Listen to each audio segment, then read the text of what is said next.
Bien, entonces, como parece que estamos conectados ya, eh, por hoy estoy haciendo el reemplazo al colega que se le ha averiado su maquinita y no le ha sido posible entonces conectarse, ¿no? Entonces estamos en esta situación, digamos, de emergencia.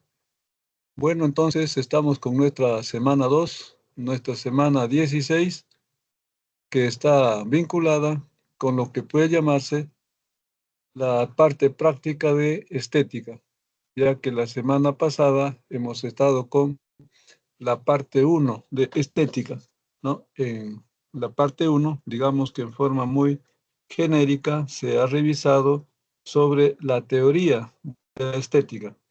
Y entonces, en esta semana está algo así como para revisar la parte práctica de la estética.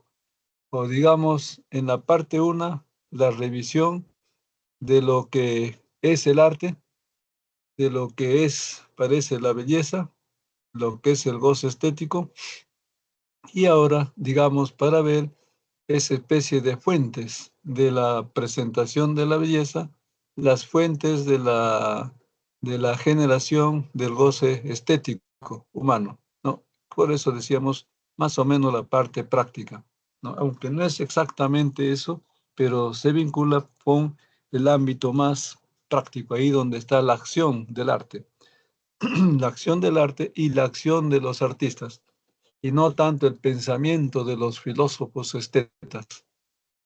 Bueno, entonces para esta semana está diseñado para revisar el desarrollo del arte del siglo XIX hacia adelante, ¿no? Y entonces esto es lo que está constituyendo en forma muy resumida de Estética 2, ¿no? Que es una presentación de el arte del siglo XIX hacia adelante, pero comparativamente con el arte antes del siglo XIX, o tal vez el arte de mitad del siglo XIX adelante frente al arte de antes de la segunda mitad del siglo XIX.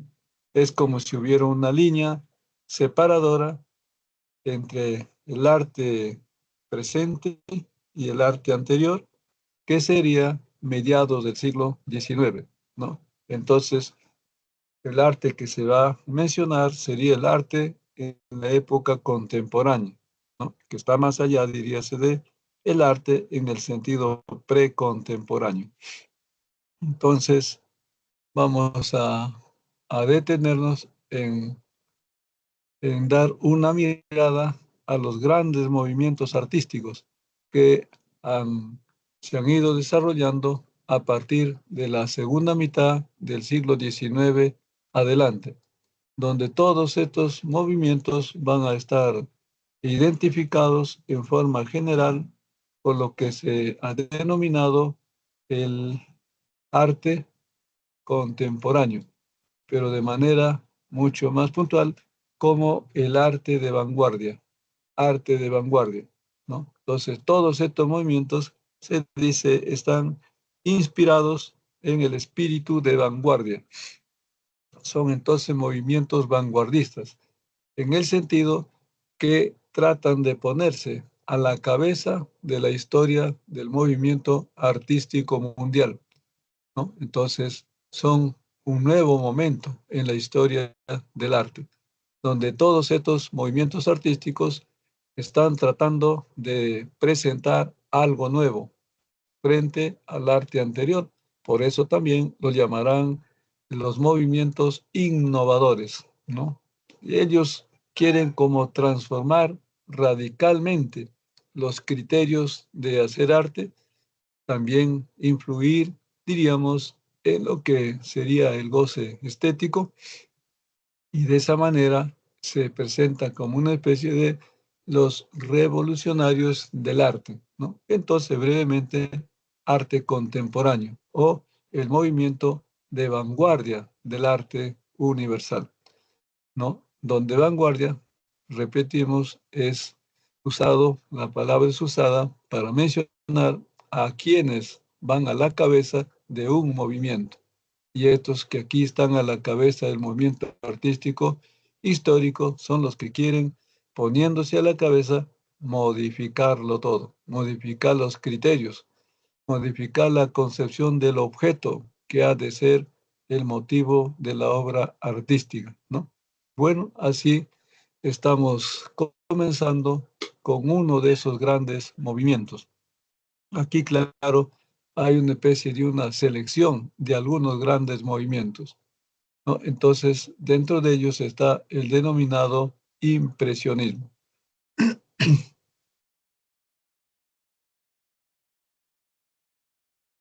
El impresionismo puede ser rastreado a partir del cuadrito que tenemos por acá. No, vamos, quiero cambiarlo esto de acá. A ver, este es otro formato de... Acá lo vamos a dejar. Ahí está. Para no tapar el cuadro. Entonces aquí tenemos un cuadrito. Este cuadrito que tiene este nombre. Impresión del sol naciente, ¿no? Y el artista es Claudio o Claude Monet, ¿no? Que va a hacer su presentación en una exposición en París en 1872, que van a considerarlo también como el año del inicio del impresionismo. Aquí entonces diremos que tenemos aquí algo así como la imagen del sol. Y luego los rayos, que aquí, claro, no aparecen como parabelos, pero el sol se entiende está emitiendo sus rayos de luz en todas direcciones. Y estos rayos entonces están impactando en todos los objetos de la naturaleza, ¿no? Y los que estén en la naturaleza, ya como objetos naturales, ya como objetos artificiales. Objetos naturales, diremos, las plantas, los animales, el cielo, las nubes, la parte sin nubes del cielo, ¿no? Las aguas, ¿no? Y aquí están, por ejemplo, las aguas de un gran río, y allí están botes, ¿no? Botes tripulados, ¿no? Y se están desplazando entonces por las aguas de este río. Y bien, entonces, estos artistas, ¿qué es lo que están haciendo? ¿No? Se han puesto, una de las innovaciones está dado en que antes del surgimiento de este movimiento, los artistas están pintando, pero pintan de puertas adentro, ¿no? En sus ateliers, en sus talleres, donde están sus caballetes, están sus pinturas, sus materiales, sus modelos, etc. Entonces, es el arte debajo o dentro de cuatro paredes, por decirlo así. Los que van a ser los impresionistas, ¿qué hacen? Tienden a salir del recinto, del taller, tienden a ponerse fuera del taller o tratando de dirigirse a la naturaleza por algún medio que pudieran entrar en contacto con la naturaleza, ¿no? Y entonces, aquí diríamos, el artista se pone frente a la naturaleza. Antes entonces no les ha interesado ponerse frente a la naturaleza. Y la naturaleza solo puede verse al natural fuera de los recintos cerrados. Entonces ellos salen a tratar de poner su caballete fuera del recinto del taller, ponen, como quien decir, lo ponen ahí en la pampa, lo ponen frente al bosque, lo ponen frente a los jardines, lo ponen, como quien dice, viene frente al cielo. Y entonces allí van a estar como en una especie de contacto directo con la naturaleza. Y la naturaleza va a estar frente a ellos, casi en forma directa. Es como si la naturaleza estuviera al aire libre. Entonces, una de las características va a decirse del impresionismo, que es un arte al aire libre.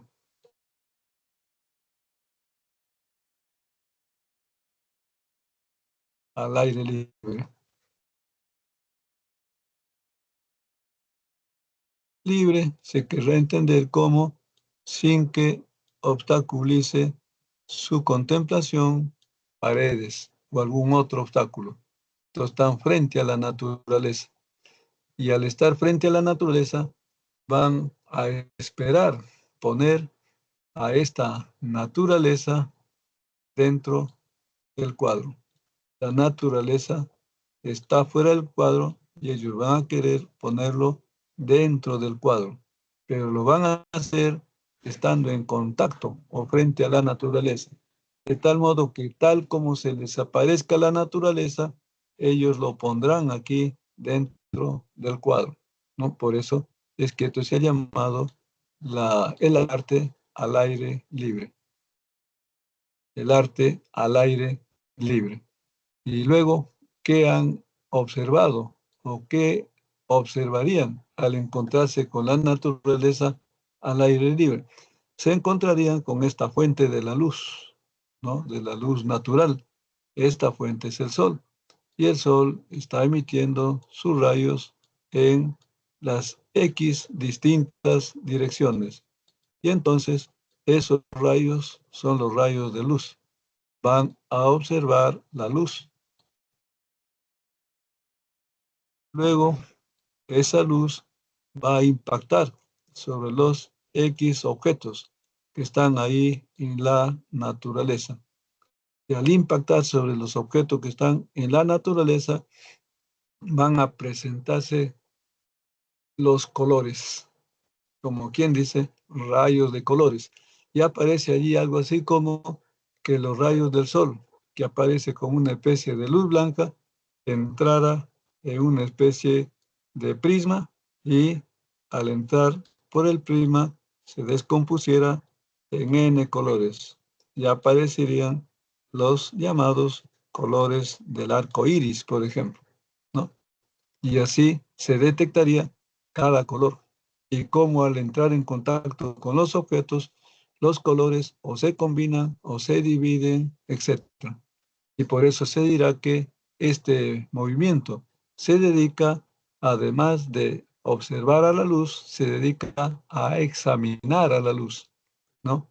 Quieren detectar cómo la luz impacta con cada tipo de objeto y cómo es que una luz que impacta con uno y otro objeto aparece expresada en un color, otro color, otro color.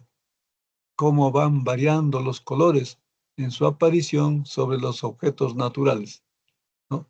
Y al observar detenidamente, entonces ellos esperar usar la pintura correspondiente. Asociado a esto, las pinturas que habían, se dice, hasta este tiempo, eran unas pinturas producidas de una manera bastante simple, con los estudios que ellos introducen sobre la luz y la aparición de colores, ellos van a influir en el desarrollo de la industria, ¿no? Fabricante de pinturas. La variedad va a aumentar, ¿no? Y luego entonces de estudiar la luz, detectan los colores y se dedican a estudiar el color. ¿Cómo aparece el color? Al impactar los rayos de luz en las superficies de los objetos. ¿Cómo varía el color de la luz al pasar de un objeto a otro objeto a otro objeto? ¿Cómo pasan de una hoja a otra hoja, de una rama a otra rama, de los árboles al cielo, del cielo a las nubes, ¿no? Etcétera, etcétera. Entonces ellos se convierten en una especie de examinadores exhaustivos, uno de la luz y dos del color, para que de ese modo entonces ellos puedan poner en su cuadro tal como aparecen los colores, tal como aparecen los colores en los objetos. Y entonces, tal como aparecen los objetos con sus colores. Y de ese modo estarían pasando la naturaleza que se les presenta, tal como se le presenta al cuadro, sin alterar lo que de la naturaleza se les presente. Y por ello dirán que este es un movimiento que quiere guardar la fidelidad natural. Entonces, otra característica, la fidelidad natural. No quieren que el cuadro aparezca modificando a la naturaleza, sino que en el cuadro aparezca tal y como se ha contemplado a la naturaleza. Esa es la fidelidad natural. Entonces ellos quieren pasar la naturaleza tal y como aparece ante ellos, es decir de otro modo, ellos entonces son realistas, quieren poner la realidad tal como es. Esa realidad, esa naturaleza que aparece, entonces,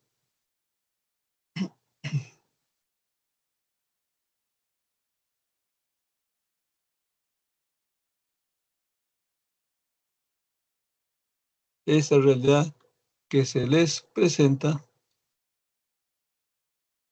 es una realidad que está más allá de sus sentidos y está más allá de su mente. Entonces, esa es la realidad objetiva. Entonces ellos quieren hacer una pintura objetiva. Dirían entonces que son objetivistas, que son realistas.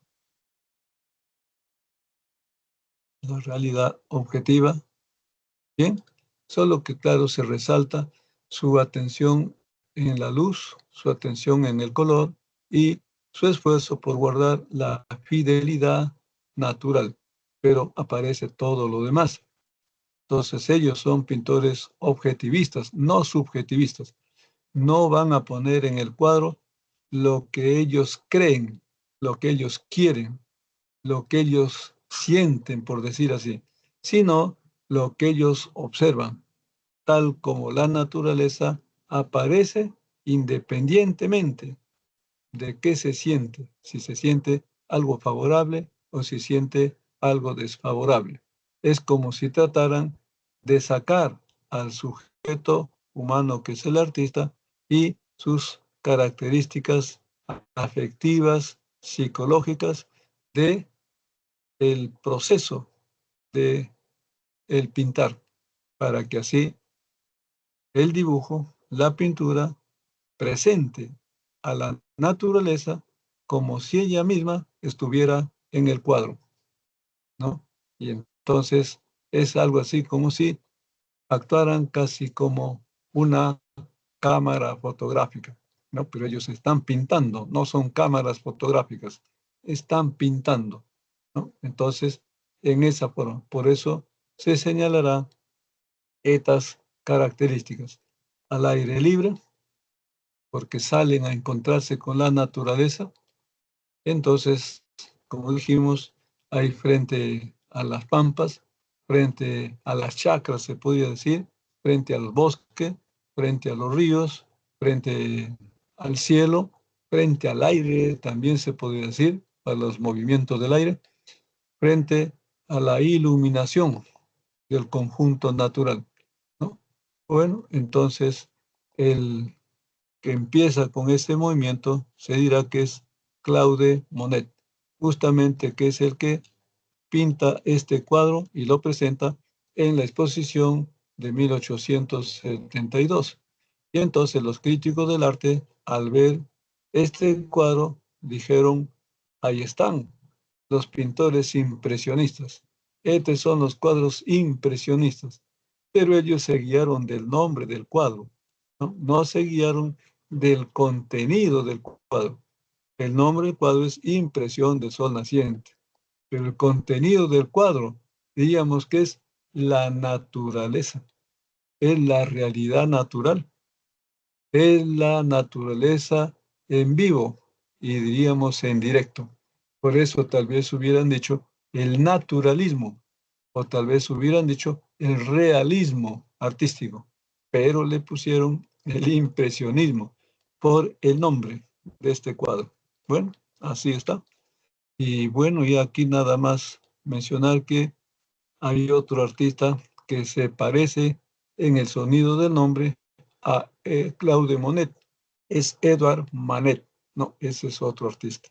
Luego estarán los famosos Augusto Renoir o Renoir, Paul Cézanne, ¿no? Entre otros, aquí están entonces mencionados algunos.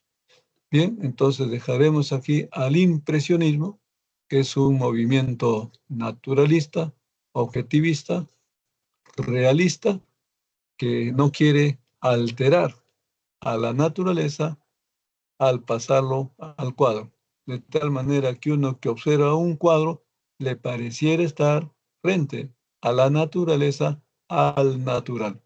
Muy bien, avancemos a este otro movimiento que aparece con el nombre de el modernismo. Este movimiento se dice está apareciendo hacia 1890 y se va a desarrollar sobre todo en Estados Unidos y en Europa, ¿no? El modernismo está aquí asociado a un pintor interesante, se llama Gustavo Klimt, el cual en una exposición de 1890 va a presentar este cuadro, este cuadrito.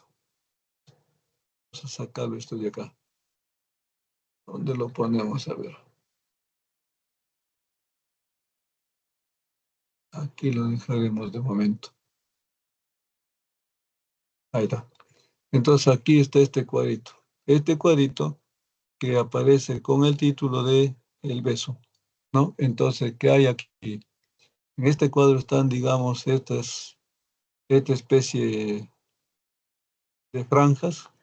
Estos son la pintura que expresa la presencia de ventanas, ¿no? Entonces, ventanas, ventanas, ventanas. Entonces, en conjunto, esté expresando edificios, esté expresando casas.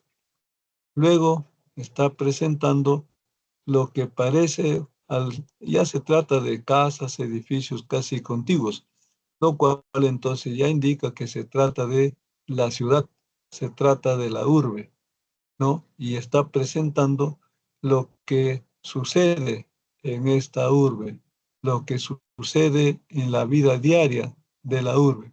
Y allí entonces se señalará que una de sus características es la vida cotidiana. Tratan de mostrar el cómo viven las personas en su vida diaria, que es la vida cotidiana, lo que hacen en su vida diaria en la ciudad, ¿no? Entonces, una pintura, un arte de la vida cotidiana. Y parte de esa vida cotidiana aparece en el desarrollo de la afectividad, los sentimientos, las pasiones. Y eso estaría empezando en la presencia de esta persona y de esta otra persona, ¿no? Que están en la actitud del beso, justamente, que es el título de la obra, ¿no? Y bien, entonces, además aparecen los colores que tienden a mostrar, digamos, esa vida de la ciudad, tal vez en un sentido alegre, ¿no? En términos generales, ¿no? Y entonces algunas otras características más. Como son pinturas, bueno, es un arte que va a influir en el desarrollo de la arquitectura, de la escultura, de la pintura, y se agrega de los interiores. Entonces, esto aparece en varias de las expresiones artísticas. Y entonces se va a poner de relieve los materiales que sirven para construir las edificaciones. Pero los materiales que van a estar vinculados más que a la construcción de las edificaciones, vinculadas a la generación de belleza, ¿no? Entonces aparecen materiales como el hierro,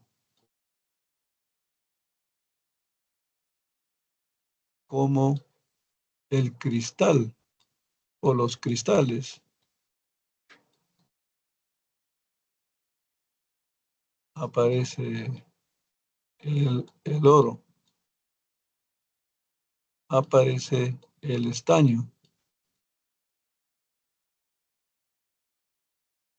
el hierro, que aparece en la forma de los adornos con este material en especialmente las ventanas o el frontispicio de casas y edificios, de tal manera que no está allí el edificio o la casa solo como algún recinto en el que la gente se va a cobijar, sino un recinto que va a provocar el goce estético. Entonces, con estos materiales que están como expresando los adornos que adornan ventanas, que adornan los frontispicios, que pueden adornar también los costados de las puertas o alguna parte de la pared, ¿no? Hierro, ¿no? Entonces son adornos. Luego el cristal o los cristales, que aparece en la forma de la variedad de los objetos de cristal que cumplen la función de adorno, especialmente en la parte interior de las edificaciones. Adornos para la sala, adorno para la cocina, adorno para el dormitorio, etcétera, etcétera. Y que aparecen también en la forma de, además de proteger las ventanas, como adornos, de tal manera que protegen del aire, pero además pueden generar complacencia, ¿no? La complacencia estética.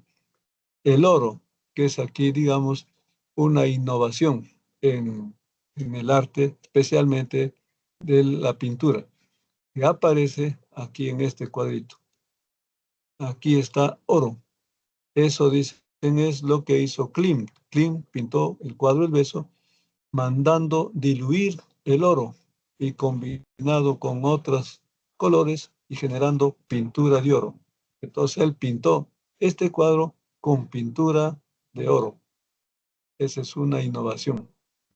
Lo que haría también este cuadro bastante caro, pero más allá, diríamos, del costo, estaba la generación de belleza usando este material, el oro, ¿no? Cosa parecida con el estaño que aparece también allí en objetos de adorno para adornar las edificaciones.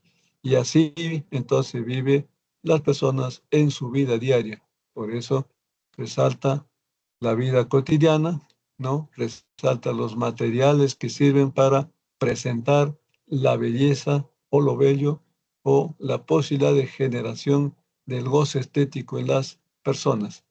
Bien, ese es entonces el caso de el modernismo, ¿no? Aquí generalmente se conoce al modernismo por este cuadro del Beso de Klimt, ¿no? Y después ya está la variedad de obras y los varios artistas que destacan en este movimiento, ¿no? Entonces así está René McIntosh, está Víctor Jorda o está Antonio Gaudí.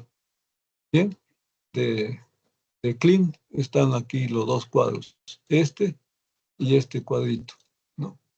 Bueno, como se nota ahí, una variedad de colores, ¿no? Colores y que provocan la, el impacto sensorial que termina produciéndose, expresándose en el goce estético.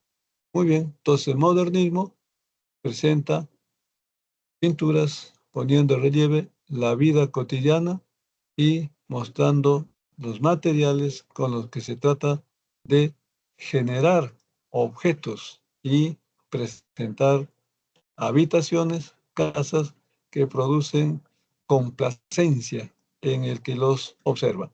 Avanzamos a este otro movimiento que aparece bajo la denominación del cubismo.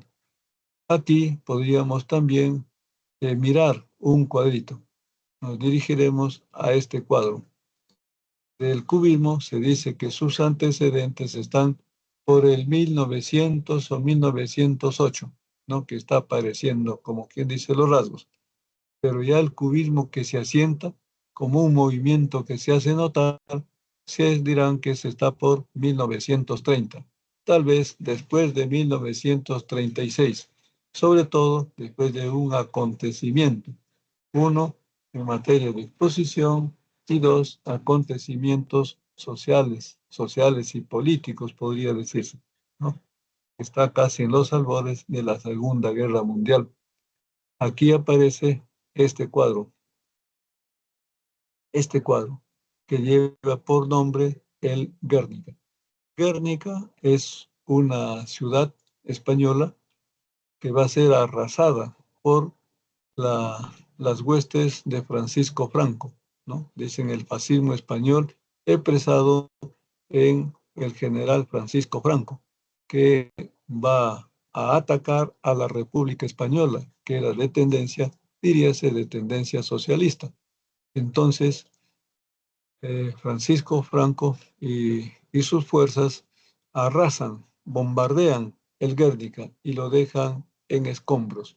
Y también este Franco que así entonces parece que está ya entrando en contacto con el con el nazismo y más luego con el movimiento fascista de Benito Mussolini, el nazismo de Hitler, ¿no? Y el fascismo, que va a ser también el fascismo franco, que ellos terminan constituyendo una alianza que se va a enfrentar después a otra alianza, ¿no? Con lo cual se va a producir la Segunda Guerra Mundial.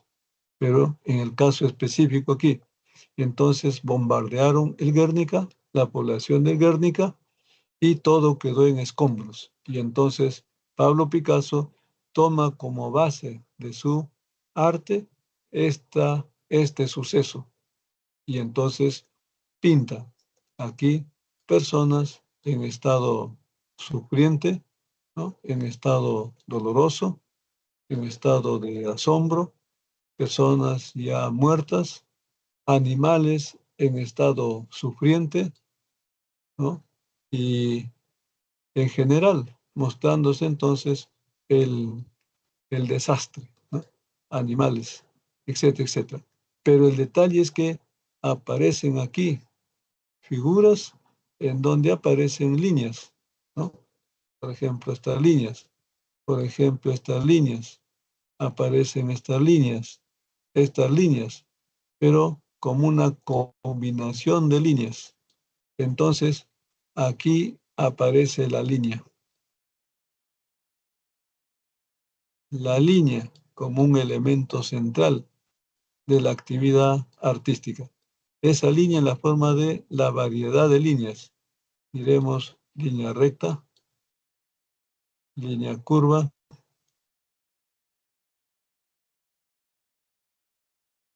línea quebrada o línea mixta también podría decirse, línea cerrada, línea cerrada serían los círculos, por ejemplo, y luego en el contexto de la pintura aparece la línea en la forma de una combinación de líneas. Y al aparecer la combinación de líneas, parecen allí algo así como cubos, como triángulos, como rectángulos, como cuadrados, como pirámides, etcétera, etcétera. Al punto que los críticos del arte, al observar esta exposición, se detuvieron en este cuadro y dijeron de manera muy rápida: ah, estos son las pinturas de los cubitos. Pero los que reseñan esta especie de situación anecdótica señalan que dijeron así los críticos, pero en tono de burla, ¿no? Porque nunca antes habían visto una pintura que viniera presentada en combinación de líneas, en combinación de líneas que parecían figuras geométricas, Y entonces dijeron de los cubitos, como quien decir, estas pinturas son cualquier cosa menos pinturas artísticas, ¿no? Entonces fue despectiva la descripción de algún crítico, porque no todos son desatinados cuando opinan, ¿no? Y bueno, el tiempo terminó convirtiéndolo en un nombre famoso, diríase hasta nombre clásico, el cubismo, que indica el arte a base de la combinación de líneas, a base de las líneas de las figuras geométricas, donde de buenas a primeras se ve líneas o figuras geométricas, pero deteniéndose se ve algo más, el contenido profundo, de tal manera que las líneas pareciera ser una especie de abstracción de la realidad, que pareciera estar por encima de la realidad, que luego se pasa a apreciar cuando se detiene en la contemplación, ¿no? Entonces ya uno ve personas, ve animales, por ejemplo, toros, ve caballos, ¿no? Etcétera, etcétera. Y ve, digamos, otros objetos naturales u objetos de la ciudad. Y ve entonces la realidad social humana, podría decirse, y la realidad natural. Más allá entonces de esta combinación de líneas o cubos, como se pudiera decir, ¿no? Entonces ese es un nuevo arte, un nuevo tipo de arte que intenta presentar la belleza, ¿no?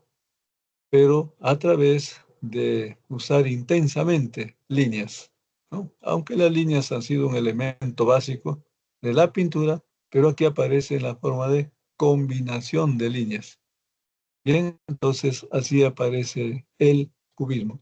¿Y quién introduce de manera fuerte estas líneas? Bueno, se dirá, ese es Pablo Picasso.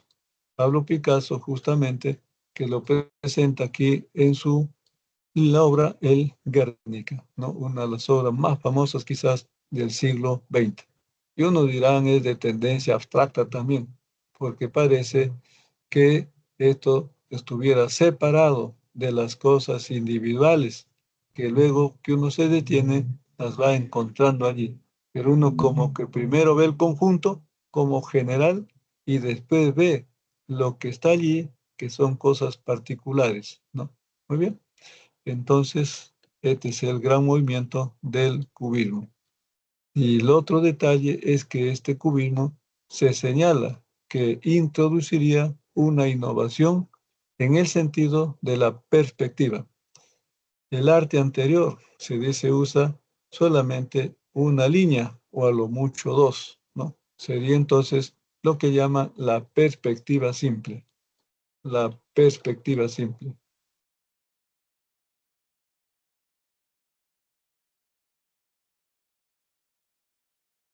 La perspectiva simple. Que entonces permite solamente apreciar un plano en la obra. Pero el cubismo va a introducir, al usar combinación de n líneas, va a facilitar lo que van a llamar, aquí dirá, la perspectiva múltiple. Esto es que al mismo tiempo y en un mismo cuadro se puede apreciar n, n planos, ¿no? A eso llamarán entonces la perspectiva múltiple, con lo cual se amplía la capacidad expresiva en el mundo del arte, en el mundo de la pintura.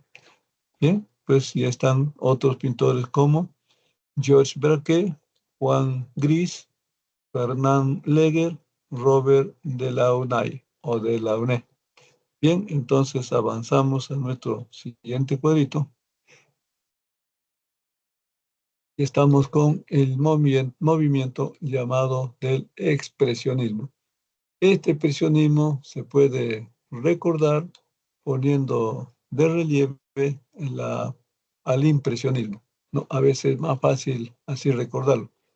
El impresionismo pone de relieve a la realidad, tal como aparece, a la naturaleza. Entonces es de tendencia objetivista.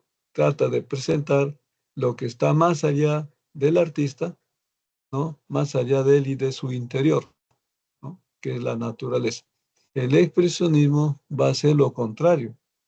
Se va a poner también frente a la naturaleza, pero no va a hacer lo que hace el impresionismo, que trata de poner a la naturaleza tal y como ella se presenta.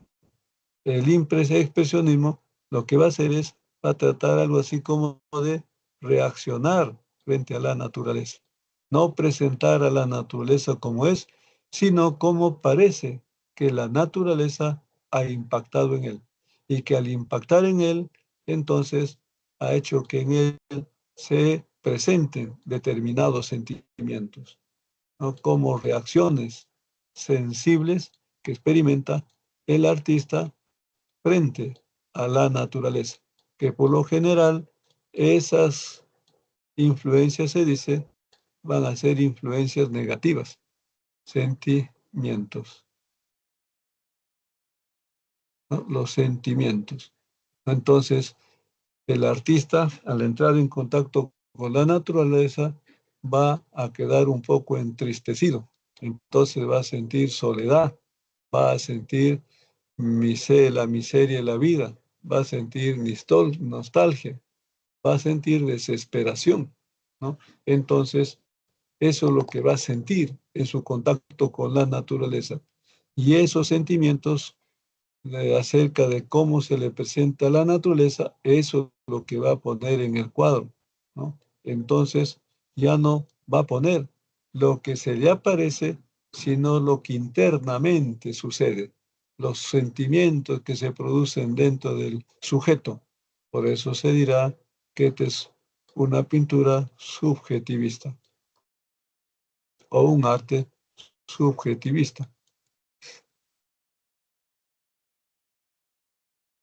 El impresionismo trataba de no alterar a la naturaleza al presentarla en su obra pictórica.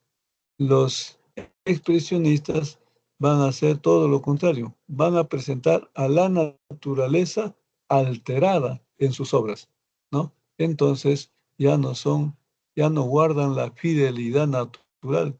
Entonces puede decirse sin fidelidad natural. No les interesa entonces ser fieles a la naturaleza,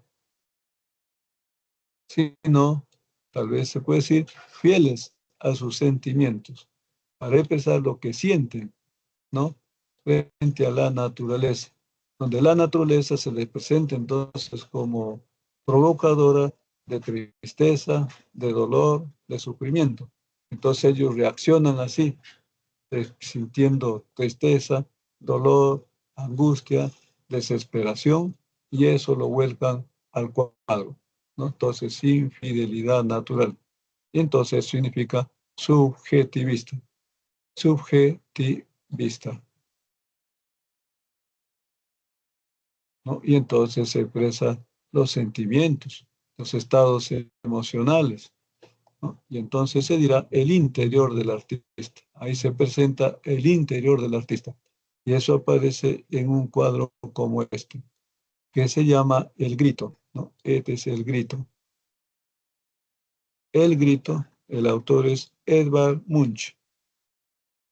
Este, este, este artista, entonces dicen las versiones que asistió a una exposición, ¿no? Algo así como antropológica en Europa, en donde habían presentado unas momias encontradas, según dicen, unas momias encontradas en el Perú. Al parecer serían las momias del Gran Pajatén, que lo llevaron a exponer, y entonces dentro de esas encontró una momia que estaba como las manos a la cabeza y con la boca bastante abierta.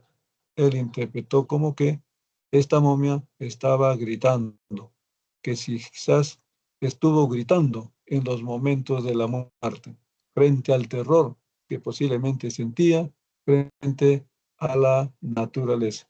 Y entonces aparece aquí la pintura, ¿no? De una persona agarrado con las manos a la cabeza y la boca bastante abierta, como expresando el grito, los ojos bastante desorbitados y alrededor de la persona la naturaleza como si lo estuviera comprimiendo, ¿no? Y entonces allí aparece la descripción que aparece aquí, ¿no? Entonces el grito sería una de las obras iniciadoras de este movimiento llamado expresionista, ¿no? Que aparece hacia 1902. Entonces es todo lo contrario al impresionismo. Si uno dice el opuesto del impresionismo, el expresionismo. Y si se dice el opuesto del expresionismo, el impresionismo.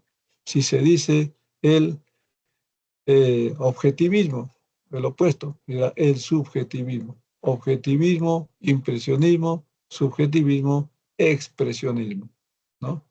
Entonces, a nivel de los artistas, si alguien dice Munch, otro dirá el, la mención de Monet, por ejemplo, ¿no? Bueno, es un decir por mostrar las oposiciones. Es una manera tal vez de recordar a uno y otro movimiento.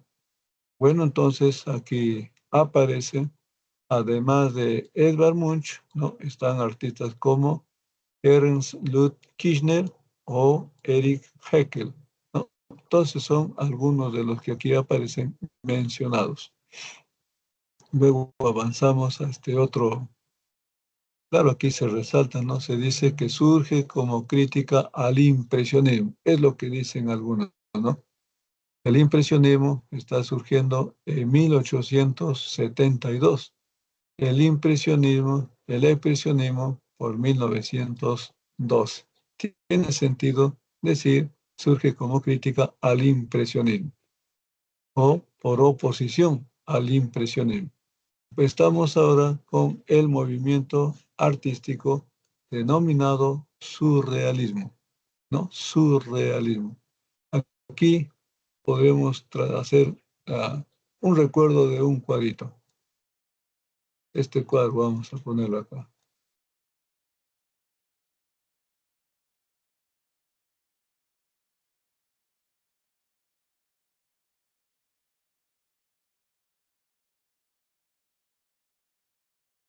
Podríamos hacerlo acá,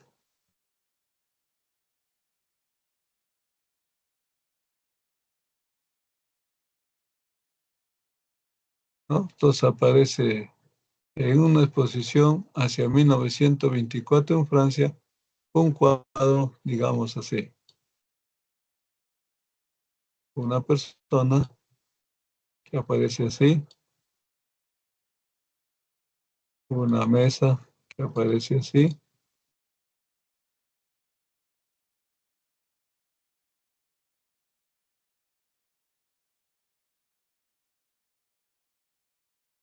una silla que aparece así,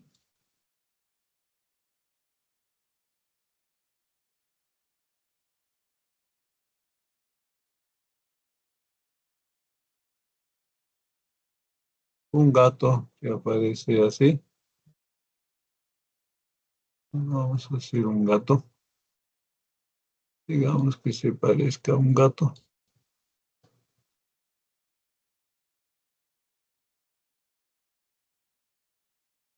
pero el detalle es que este hombre aparece así, caminando por el aire, la silla parada en el aire, la mesa parada en el aire, la silla parada en el aire, el gato caminando en el aire, ¿no? Entonces son cosas reales, pero que en su existencia no aparecen andando en el aire o parados en el aire, aparecen sobre la superficie, caminando o parados sobre ella, pero no caminando por el aire o parados en el aire. Entonces aparece este cuadro y por supuesto aquí el artista que aparece aquí es un artista que se caracterizó, entre otras cosas, por usar un bigotito así, bien pronunciado, ¿no? Bien pronunciado, ese de un bigotito así. Eso es una cosa que rápido lo identifica. Salvador Dalí, ¿no? Entonces, este cuadro es de Salvador Dalí. Al observar el cuadro, entonces la gente, tendría que ser los críticos, dijeron, esto no es así. Este cuadro es surrealismo, ¿no? Surrealismo.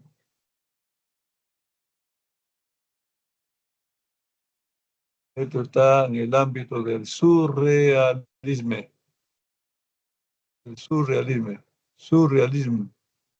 Entonces, más allá de la realidad, está fuera de la realidad. Las cosas reales no existen nunca así. Estas cosas están contra la realidad, por encima de la realidad. Entonces dijeron, estas están en el campo de el surrealismo, la palabra francesa. Y luego ya entonces al castellano, surrealismo. Surrealismo.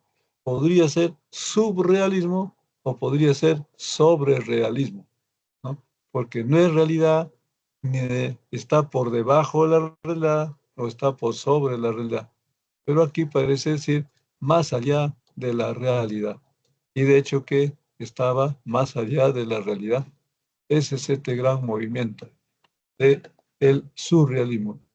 Es una especie de, de arte que aparece amparado en la imaginación, tal vez en la fuerte imaginación que hace aparecer imágenes con pretensión de ser imágenes de cosas reales, pero que no son imágenes de cosas reales, ¿no? Entonces, son imágenes, todos vienen del ámbito de la imaginación, diríase de la imaginación creadora, porque se sabe que la imaginación aparece en dos direcciones. Uno, la imaginación creadora.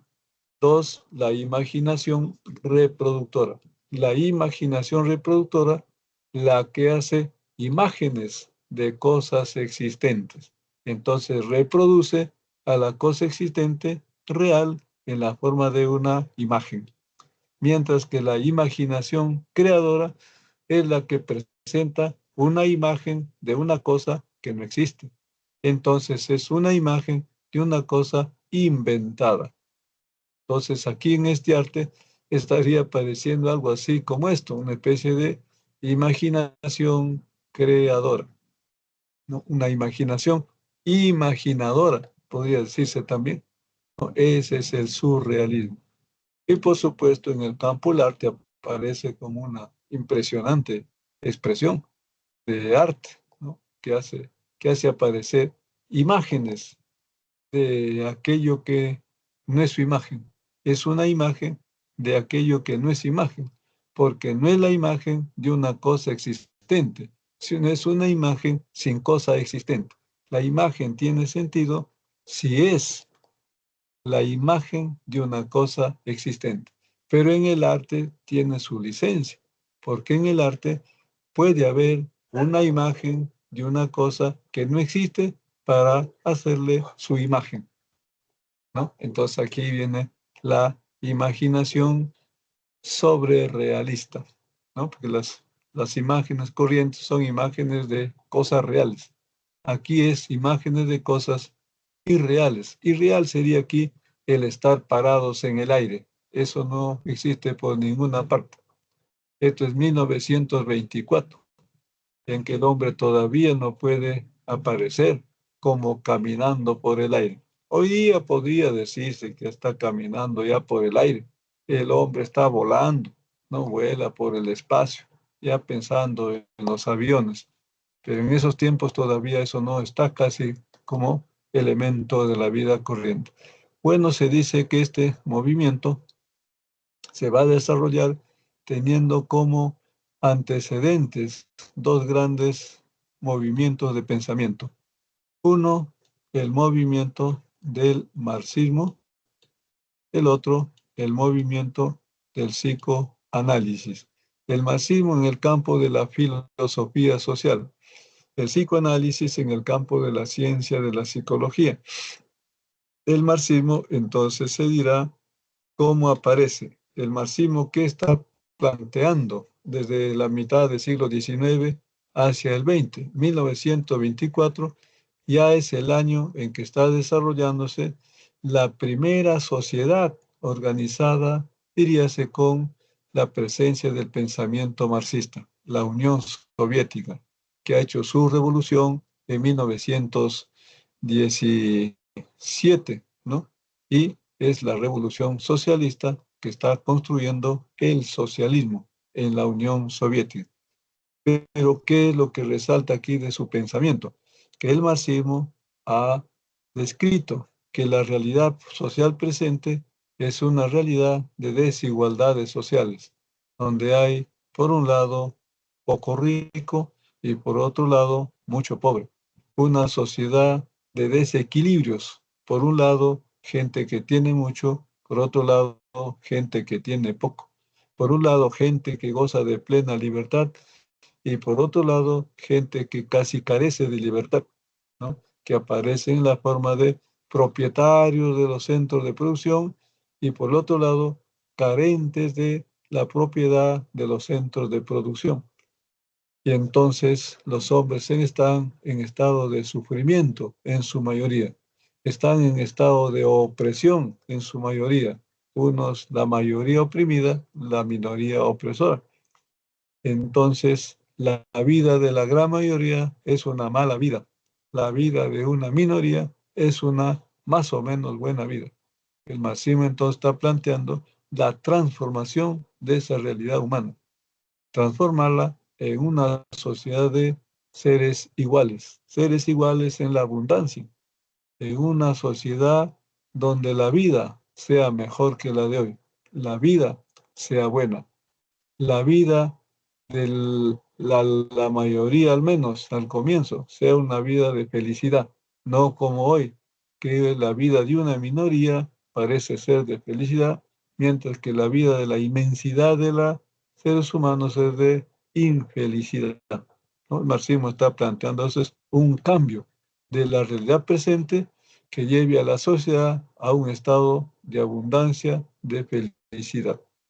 Entonces el surrealismo va a tomar esa, digamos, esa especie de ideal y lo va a volcar en sus obras, de tal manera que va a ir presentando obras que también impulsen el cambio de las relaciones sociales, de desigualdad a relaciones de igualdad, relaciones de pobreza a relaciones de abundancia, de una vida mala a una vida buena. Entonces, las obras pictóricas van a tener esa orientación.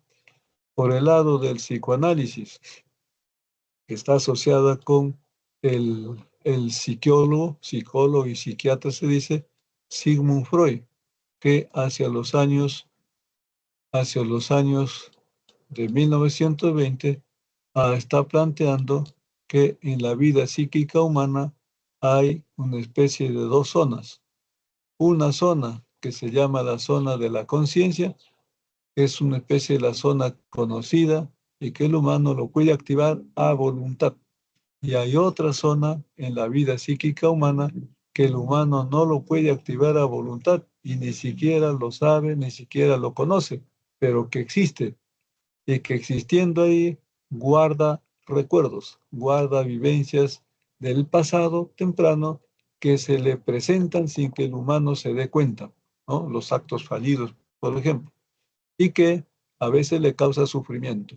Entonces, eso va a llamar el inconsciente, que algo así como parece vincularse a la memoria, en la parte que el humano se da cuenta que ahí tiene vivencias pasadas y otra parte en que el humano no se da cuenta que ahí tiene vivencias pasadas. Es una especie de la memoria con esa especie de una cara y otra cara, ¿no? Y entonces el, el surrealismo va, también se dice, a tomar esa influencia y va a elaborar sus pinturas en que aparece mostrar esa memoria como persistiendo a través de la vida y a través del tiempo. Y justamente llevará el nombre de la persistencia de la memoria, ¿no? Que es una obra un poco se dirá abstracta de Salvador Dalí. donde Salvador Dalí estaría entre los iniciadores de este movimiento del surrealismo.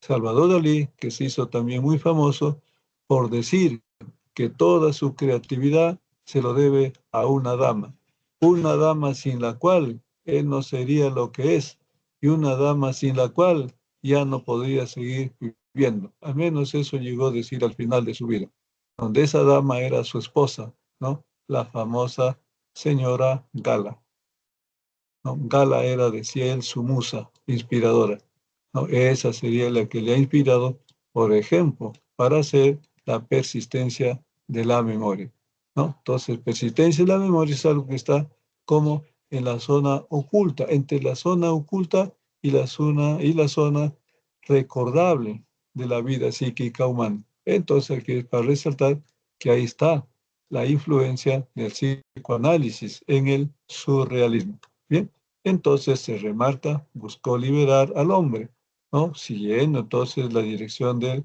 movimiento marxista. Quiso cambiar las relaciones humanas, de relaciones de desigualdad en relaciones de igualdad. Eso es lo que está planteando el marxismo. Quiso mejorar el mundo, mejorando la vida humana. Eso es lo que planteaba el marxismo. Bueno, entonces nada más para resaltarlo. Aquí están Jean Arp, Giorgio de Chirico, Man Ray, André Masson, Joan Miró y los tal vez fundadores del movimiento, Salvador Dalí y Pablo Picasso. En todo caso, Pablo Picasso estaría aquí en su primera época de artista, porque lo vemos desarrollando intensamente el cubismo, pero por allá de 1936, ¿no? De Salvador, de Pablo Picasso, nosotros podemos recordar algo como peruanos, es que en breves apuntes pudo quizás inmortalizar a nuestro más grande poeta nacional, a César Vallejo, ¿no? Ese cuadrito con simples líneas, con simples rasgos, muestra a Vallejo. Por supuesto, los dos estaban en su época todavía, diríase, un poco juvenil. Estarán alrededor de los 30 y tantos años los dos, ¿no? Muy bien, dejamos así y avanzamos al siguiente movimiento. Este movimiento es el que va a ser llamado el pop art, el pop art, el pop art, pop art, o también el folk, folk art, folk, folk art, folk, pueblo, pop, popular, ¿no? Los folk art, arte popular, o pop art, arte, pop art, arte del pueblo, o pop art, arte popular. Bueno, aunque es un poco, que un poco medio curioso el nombre, pero más o menos guarda cierta relación con aquello que va a aparecer en su propuesta pictórica. El pop art se dice que surge hacia 1920. Claro, aquí ya se dice arte pop, claro, invertido ya como si fuera el castellano, pero en su lengua originaria es el pop art, el arte popular, ¿no? Entonces, arte popular, ya está casi como una especie de Spanglish ya, ¿no? Bueno, pero bueno, entonces se dice que este movimiento surge hacia los años de 1950.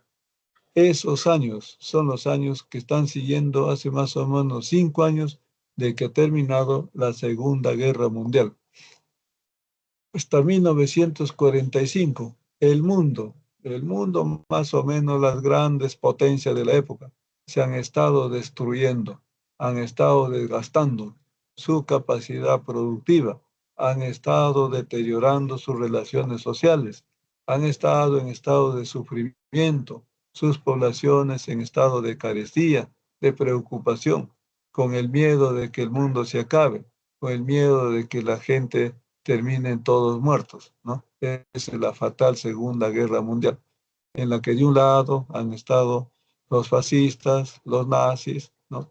Los italianos, los alemanes, los españoles y también los japoneses, ¿no? Que forman una alianza. Y del otro lado ha estado, como quien dice, el resto del mundo, ¿no? Es decir, Inglaterra, es decir, Francia, es decir, Estados Unidos, es decir, la Unión Soviética. Muy bien, esa guerra en que parecía desaparecer el mundo. Muy bien, pero pasado esa contienda, empieza el proceso de restablecimiento del orden mundial, en donde los que pierden la guerra quedan prácticamente bajo el mando de los que ganaron esa guerra. Y los que perdieron, entonces van a seguir perdiendo, porque van a tener sus países bajo la visión y bajo el control de los ganadores.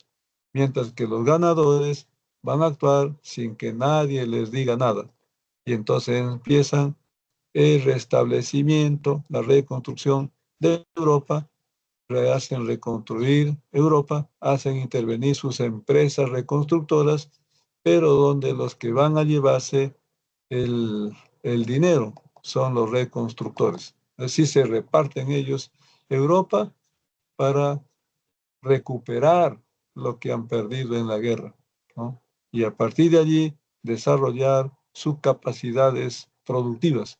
Y justamente ahí está el gran desarrollo del industrialismo, ¿no? Y entonces el industrialismo es aquella situación en que las actividades productivas de los países van elevando su capacidad de producción, van produciendo más bienes del mismo tipo y van produciendo nuevos bienes, aumentan el número de bienes e intensifican la cantidad de los bienes que ya han producido. Entonces, ya no están ya actuando para la guerra, produciendo armamento, sino están produciendo para la satisfacción de las necesidades de inmensas poblaciones.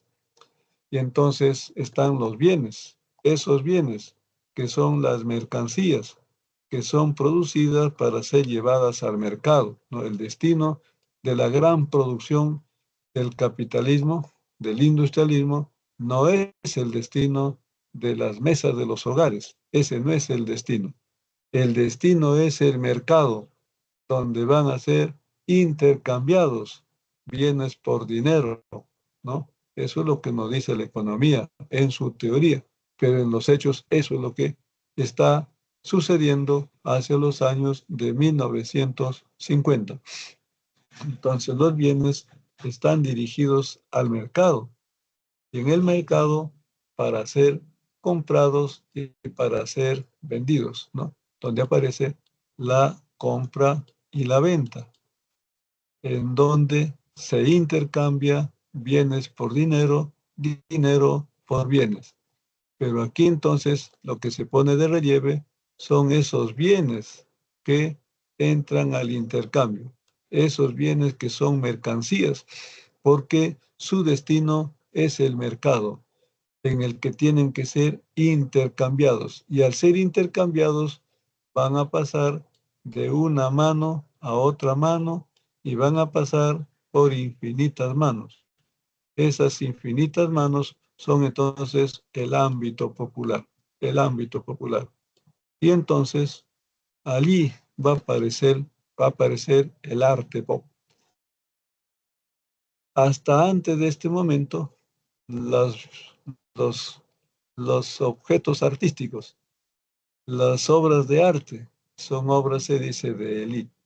Y los motivos de ese arte, aquello que se convierte en objeto del arte, son objetos que están fuera del ámbito económico, fuera del ámbito del mercado, fuera del ámbito de la producción, fuera del ámbito de las relaciones humanas masivas. Entonces están fuera del ámbito popular, ¿no? Entonces, eso más o menos está viniendo todavía desde el pasado, ¿no? Que son objetos de arte por ejemplo, edificios que van a ser bonitos, están como objetos de arte, por ejemplo, flores, ¿no? Como expresiones de belleza, para adorno, etc. Pero el arte pop va a aparecer cuando a estos bienes que están ahí como objetos populares, porque circulan en el ámbito de la población por millones, empiezan a ser sacados de su condición de objeto de mercado para ser objeto de arte, de ser objetos, como quien dice, insignificantes para el arte, pasan a convertirse en objetos de gran significación para el arte, de objetos que son vistos nada más como objetos para comer, por decirlo así, para consumir o para portar como vestimentas o como máquinas para labrar los campos o como máquinas para transportar personas, ahora aparecen convertidos en objetos para causar goce estético.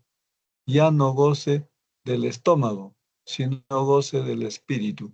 Ahí entonces aparece el pop art, el arte popular, cuando en las obras de arte aparecen siendo representadas los objetos económicos, los objetos que están ahí para el consumo, los objetos que están para ser intercambiados por dinero, los objetos entonces mercantiles que antes pasaron por la industria, ahora están en el comercio, están en el mercado, pero que su destino es ir a satisfacer las necesidades, algún economista dijo, del estómago, ¿no? Y entonces ahora pasan a convertirse en objetos que van a satisfacer algo así como la fantasía. Ahí aparece el arte popular o el pop art, ¿no? Y entonces el primero tal vez que desarrolla este tipo de arte es el artista Andy Warhol.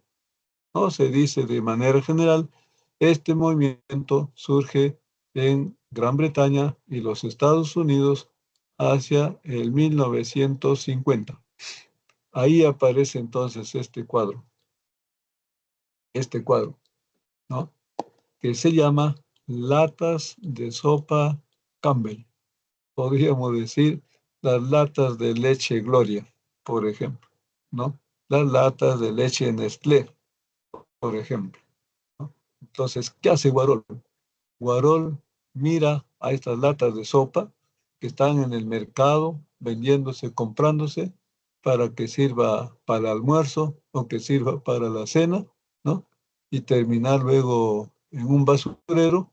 ¿Qué hace él?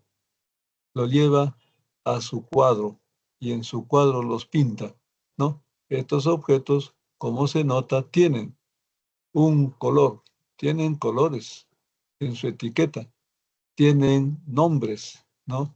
Tienen fechas, tienen señales, ¿no? Que los identifica para ser justamente comprados y ser consumidos en la mesa.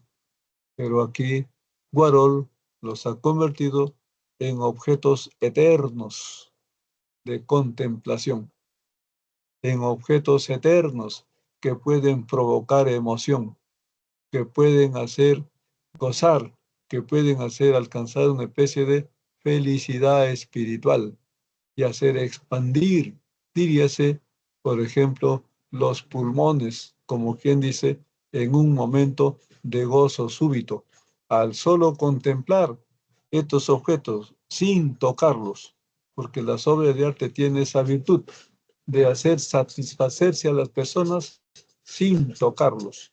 Por eso es que cuando hablan de arte, hablan de la contemplación, porque sin tocar al objeto artístico, el humano se sacia, se satisface, entra en un goce profundo, que como no es goce, diríase físico, lo llaman goce espiritual. Entonces, mirando este cuadro, que antes se miraba a las latas para sacar la sopa, y ponerlo en el plato, ahora se mira al cuadro y se extasia, nomás al ver ahí la combinación de figuras, la combinación de figuras, la combinación de colores, ¿no? Eso es lo que hace este artista llamado Andy Warhol, ¿no? Y entonces con ello está fundando el pop art o el arte popular. Arte popular en el sentido de que como objetos artísticos han sido convertidos objetos que forman parte de la vida del pueblo, pero en sus actos de consumo físico, ¿no? De su consumo, si se quiere, estomacal. Aquí ya no. También hay una especie de consumo, pero es una especie de consumo no físico, una especie de un consumo ideal. Nada más se consume a estos objetos sin tocarlos, entonces solo contemplándolos, solamente viéndolos y sintiendo la sensación de belleza, que es lo que más o menos daría pie a que se llame, por ejemplo, a la disciplina filosófica que lo estudia, que se llame estética, ¿no? Si recordamos la etimología de la palabra, de la cual surge la palabra aesthetique, que es la palabra aistesis.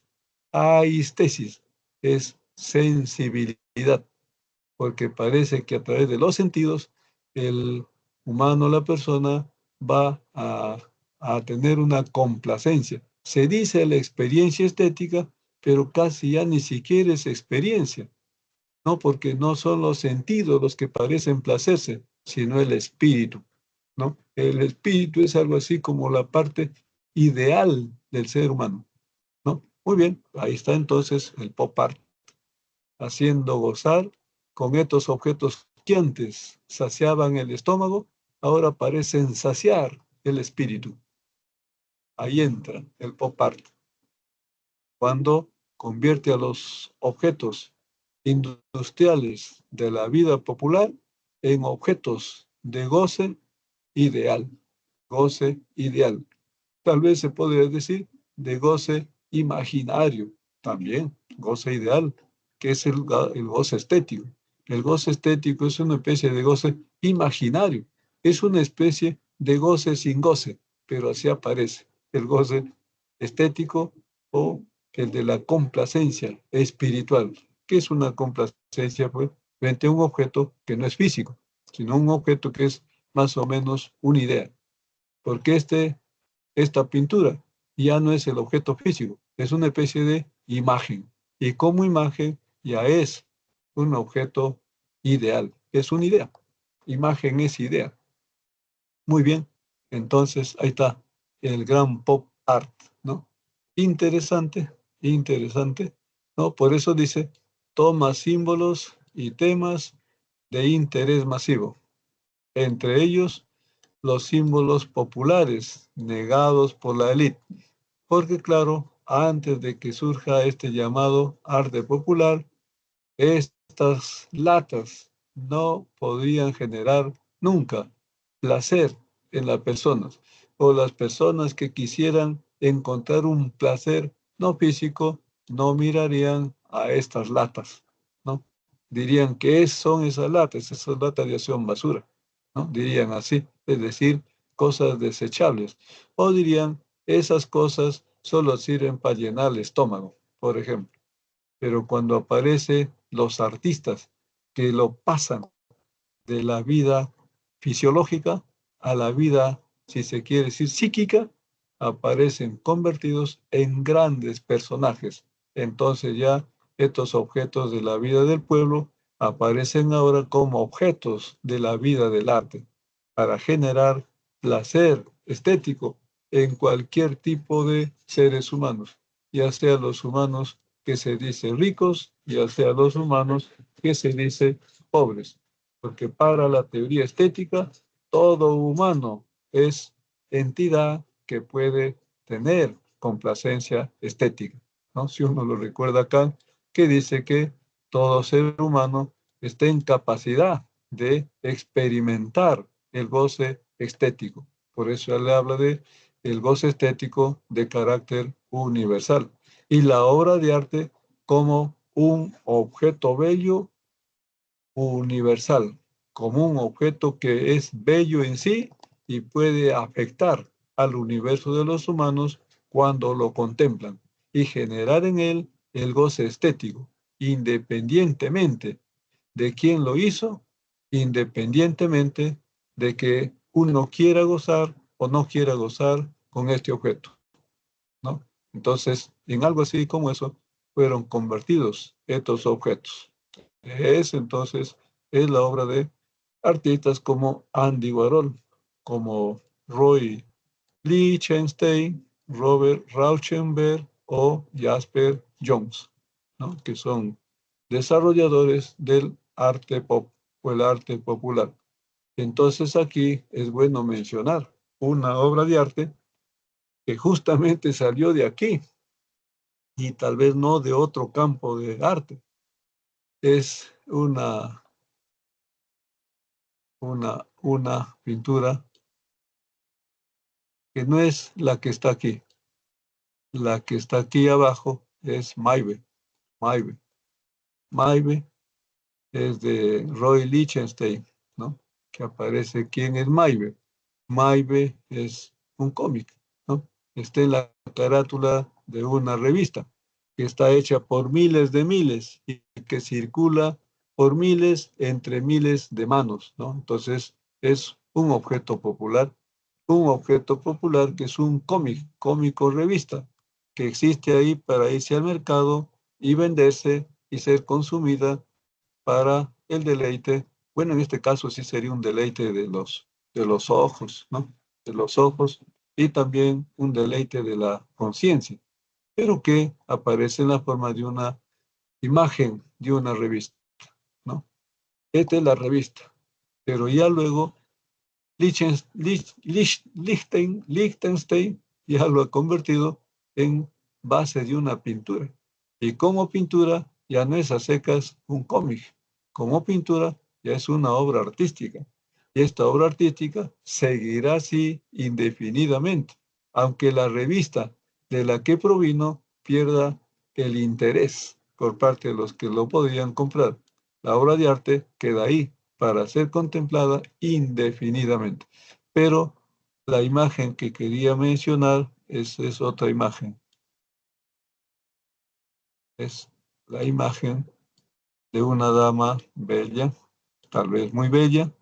Dicen unos la imagen más bella de las actrices del cine, al menos del siglo XX, ¿no? Esta imagen es la imagen de una actriz llamada Marilyn Monroe. Marilyn Monroe.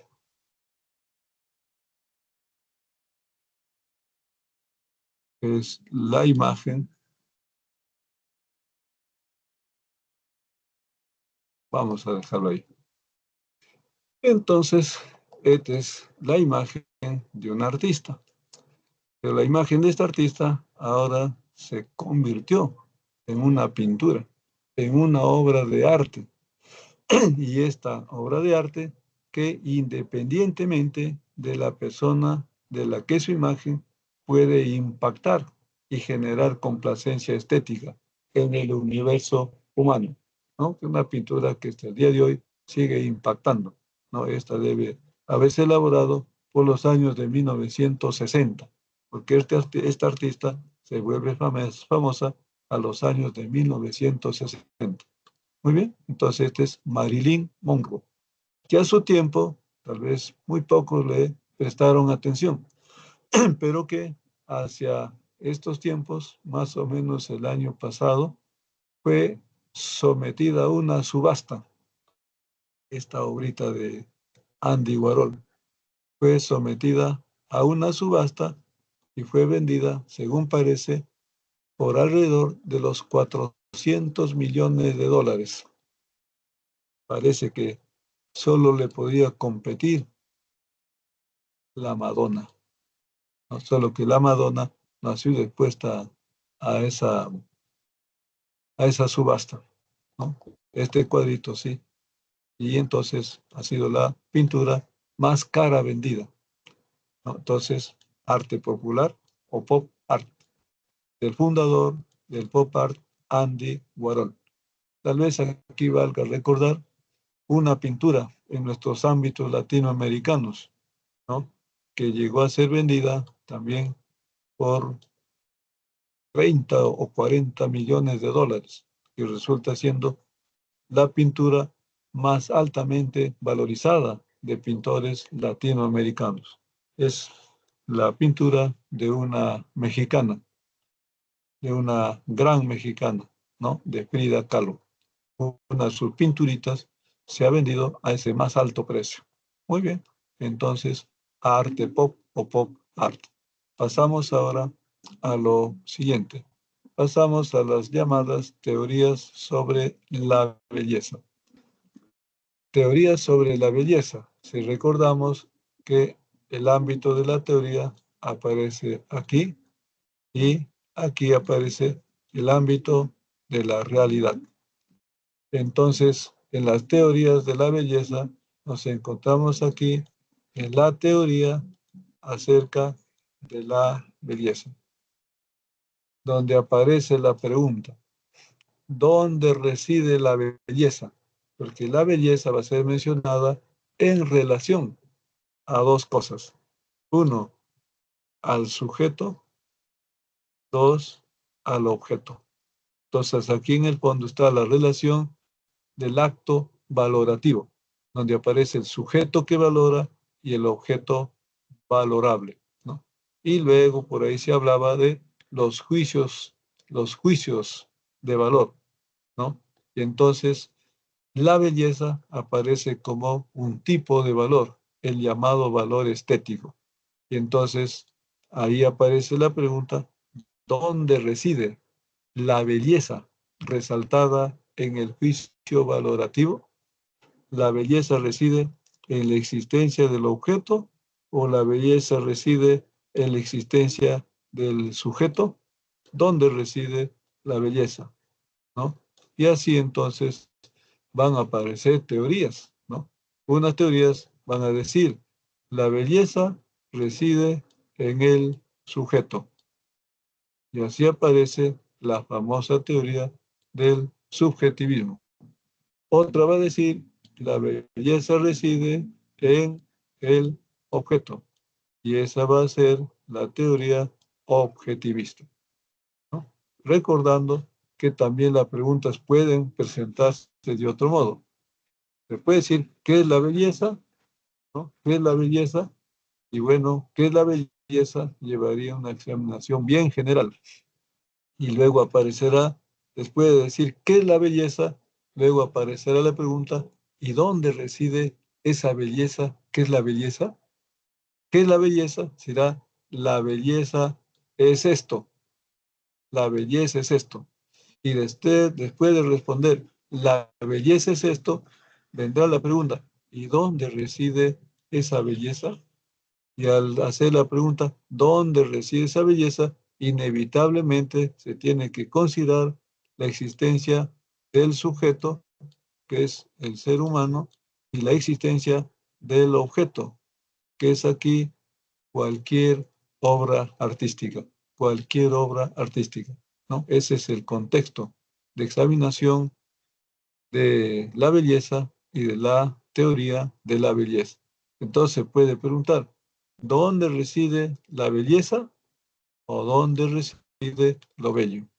Porque a algunos les gusta decir lo bello, algunos otros lo dicen con propiedad, la belleza, ¿no? La belleza. Cuando dicen lo bello, tal vez estén hablando no tanto de la belleza, sino de la cosa que posee belleza. Entonces ya la palabra misma tiene su complicación. Cuando se dice la belleza, se está hablando de la belleza en directo. Cuando se dice lo bello, ya se está hablando de la belleza en forma indirecta. Lo bello, entonces será aquello que tiene belleza. ¿Y quién es aquello que tiene belleza? Recién entonces estará viéndose si es el sujeto o si es el objeto, ¿no? O también puede la pregunta ser, ¿quién determina lo bello? ¿Quién determina lo bello? Es como si dijera, ¿quién señala si este cuadro es bello o si este cuadro no es bello? Mejor, ¿quién señala si este cuadro tiene belleza o si este cuadro no tiene belleza? ¿No? Entonces lo bello ha de ser aquello que tiene belleza. ¿Quién se dice bello que tiene belleza? Tiene que ser un cuadro, tiene que ser un cuadro, tiene que ser una música, tiene que ser una escultura, tiene que ser una arquitectura, un edificio, una escultura, digamos un busto, ¿no? Entonces, ese es el bello. Bello es la cosa bella. La cosa bella será bella si tiene belleza. Entonces parece que una cosa es la belleza y otra cosa lo bello. La belleza es la belleza misma. Lo bello es aquello que es bello porque posee la belleza, ¿no? Entonces, ¿quién determina lo bello? ¿Quién determina si este cuadro tiene belleza o no? ¿Quién determina si esta escultura tiene belleza o no? ¿No? Por ejemplo. O también, como acá está diciéndose, ¿quién determina lo bello? ¿O quién determina si un cuadro tiene belleza o no? ¿Será el deseo? Si se dice el deseo, se está poniendo de relieve al sujeto. Si se dice el valor o el interés, igualito, el valor o el interés. El interés es el interés que ha de tener el sujeto. El valor, bueno, el valor ya es, bueno, valor es mucho más general aquí. Puede ser valor ético, puede ser valor económico. Tiene que ser aquí valor estético. Tiene que existir valor estético asociado a la belleza. Porque decir el valor es hablar en general, es hablar en abstracto.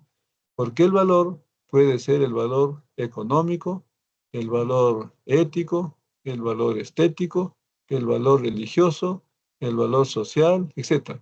Entonces, con decir valor, ya uno está frente a las clases de valores. Pero si uno se va directo asociado a la belleza, dice el valor belleza. Ahí está, el valor belleza. Cuando dice el interés, también está bien general, bien abstracto, porque el interés puede ser por lo valioso económico, por lo valioso estético, por lo valioso ético, por lo valioso religioso. Pero si dice ya por el interés estético, ahí sí, ya está asociándose con belleza. Entonces, esta palabrita, si uno la examina, tiene N significados, es decir, mencionan a N valores, ¿no? Mencionan intereses, mencionan N inclinaciones. El interés es una inclinación, es estarse inclinado o atraído por tal cosa. Esa cosa puede ser un valor, otro valor, o una cosa valiosa, otra cosa valiosa. No, el deseo también en forma general. El deseo, pues también dicho en forma general, puede ser el deseo de una cosa bella, el deseo de una cosa económica, el deseo de una cosa social, el deseo de una cosa religiosa, etc. ¿No? El deseo como ese impulso de irse hacia, ¿no? Entonces, aquí, ¿quién determina lo bello? Ahí sí ya resulta claro. Ahora sí se diría, ¿quién determina el deseo, el deseo por lo bello? Ya es otra cosa. ¿Quién determina lo bello como valioso estético? ¿Quién determina lo bello como aquello que atrae el interés a lo bello? ¿No? Si se dijera así, claro. No, esta es una examinación. Entonces, sin hacerse mucho lío, las teorías de la belleza aparecen a partir de la pregunta, uno, ¿qué es la belleza? Y dos, ¿dónde reside la belleza? ¿Qué es la belleza y dónde reside la belleza? ¿No? Y tal vez ni la pregunta más está relacionada con dónde reside la belleza, porque decir qué es la belleza es como decir quién es la belleza. Y quién es la belleza está al margen inmediatamente de quién posee belleza, si el sujeto o si el objeto. a examinar la belleza está más allá de examinarlo al sujeto o de examinarlo al objeto. Es examinar la belleza en sí. Por eso las teorías de la belleza habría que distinguir teoría de la belleza en dos sentidos. Uno, diciendo qué es la belleza, y dos, diciendo dónde está la belleza. Porque cuando se presenta la teoría subjetivista y la objetivista, no se está respondiendo a la primera pregunta, se está respondiendo a la segunda pregunta, ¿no? Eso lo vemos. La teoría subjetivista, ¿qué dice? Dice que la belleza, por el agrado o desagrado del sujeto frente al sujeto, bueno, el sujeto es quien establece si algo es bello o no es bello, ¿no? Entonces, esa es la teoría subjetivista. Y entonces, esa está respondiendo a esta pregunta. Entonces, ¿a quién determina lo bello? ¿Quién determina lo bello? Pero, ¿quién determina lo bello? En el sentido profundo, solo tendría sentido para mencionar al sujeto. No tendría sentido para mencionar al objeto, porque el objeto no opina, no dice, la belleza está aquí. El sujeto sí puede opinar, sí puede decir, la belleza está aquí. Nosotros ahí también nos hallamos ante imprecisiones, ¿no? En el uso conceptual. Pero digamos así, sin hacer mucha complicación. Entonces, las teorías sobre la belleza aparecen en la pregunta, ¿qué es la belleza? ¿Dónde reside lo bello? ¿No? ¿Dónde reside lo bello? ¿Quién determina lo bello? Si el deseo del sujeto, si el valor, ahí el valor, fíjese, el valor a secas, o si el interés. El interés es el interés del sujeto. Este más bien lo dejaríamos así en suspenso, ¿no? Porque el valor no determina nada. El valor solo se puede mencionar si alguien lo ha detectado a él. Muy bien. Entonces, aquí dice, la subjetivista dice, la belleza se determina por el agrado o desagrado del sujeto. Entonces, el sujeto es el que determina dónde está la belleza. Eso dice la teoría subjetivista. La belleza está determinada por el sujeto. Entonces, por la existencia del sujeto. Entonces, si no existe sujeto, ya no podría hablarse de belleza. Eso querría decir. Entonces, la existencia del sujeto es el que determina la belleza. Es como si la belleza estuviera en el sujeto, porque aquí estamos con esto. Dice, el representante es Teodoro Adorno. Teodoro Adorno dice entonces, el sujeto es quien establece si algo es bello o no. ¿Y en base a qué lo establece? A la idea de belleza o el sentimiento de belleza que hay dentro de su mente. Entonces la belleza es algo subjetivo. La belleza existe a partir de la existencia del sujeto, así diríamos. Entonces se dice que esta obra es bella no porque sea bella, sino porque el que la contempla dice que es bella, porque dentro de su cabeza está algo así como la idea de belleza, y que al mirar este cuadro, parece este cuadro coincidir con la idea de belleza que está en la cabeza de este sujeto, ¿no? Esa es la teoría subjetivista. La teoría objetivista es la que dirá que el valor de la belleza o la belleza está determinada por el objeto. Por el objeto, bueno, es un decir, porque el objeto no determina nada, pero es un decir. La belleza está determinada por el objeto. Lo que sería decir en sentido estricto es que la teoría objetivista es la que dice que la belleza está en el objeto.